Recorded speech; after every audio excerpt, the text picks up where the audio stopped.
차원, 그다음에 이제 어떤 문제 해결 차원에서는 적합하죠. 그래서 그 시프니오스라는 학자가 이런 단기 상담에 적합한 사람을 이제 가늠할 수 있는 그 기준을 만들어냈는데요.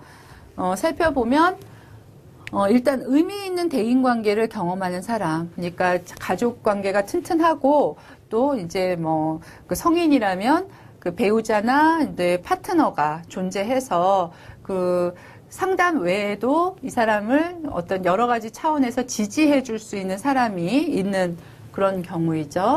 그다음에 평균 이상의 지능과 심리적 교양. 그래서 그 앞서도 제가 한 번 정도는 말씀드린 것 같은데 이 상담의 효과, 이 사람이 와서 상담으로 인해서 그 정말 좋아지겠구나, 상담으로 인해서 변화가 되겠구나를 예측할 수 있는 요소가 가장 크게 두 가지라고 말씀드렸잖아요. 그래서 그 중에 한 가지가 지능이에요, 지능. 그 다음에 가족. 그래서 이 내담자가 뭐 얼마나 증상이 심각하던, 문제가 무엇이던, 또 어떤 기법을 갖고 상담을 하던 것과 독립적으로 이 사람의 지능 수준이 높고 가족의 지원, 그 가족이 또 있기만 하고 더 해가 되는 가족은 아니고요. 지지적인 가족을 가지고 있다면 이 사람은 상담으로 인해서 효과를 볼 수 있다라고 예측할 수 있는 가능성이 가장 커집니다.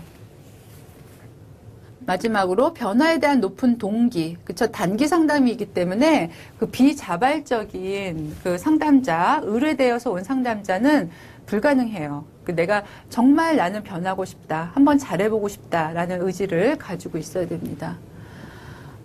하지만 그렇다고 해서 단기 상담으로 다 끝나는 것이 아니라 단기 상담 진행 후 효과가 안 보인다면 또는 부족하다고 생각이 된다면 상담 방식이나 길이를 바꾸는 그런 유연성도 발휘를 해야죠.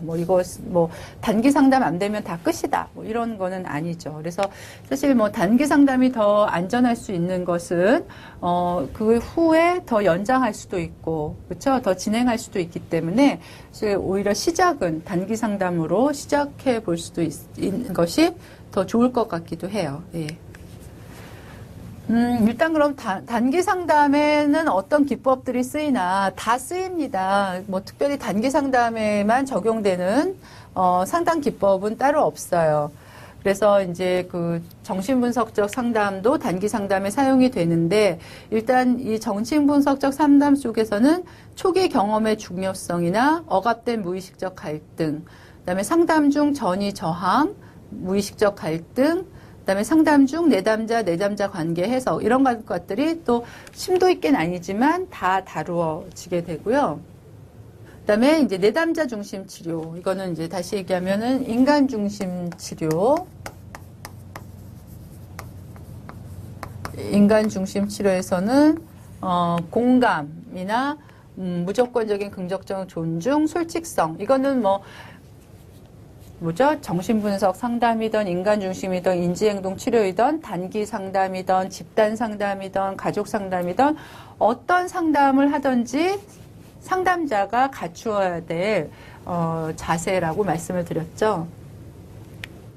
그다음에 이제 행동 치료는 특별히 이제 어떤 행동적인 변화 같은 것이 필요할 때 중요할 수 있는데요.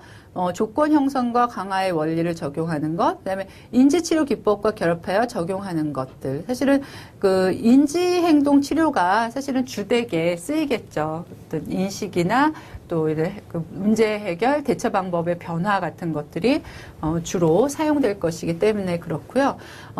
그래서 결국 궁극적으로는 이러한 것들이 다 포괄된 절충적 접근이 가장 많이 쓰입니다. 그래서 특정한 이론에 맞추기보다는 그 다양한 기법과 절차를 내담자에게 맞추어서 그때그때 적절하게 사용하는 그런 방법이 절충적 접근이죠.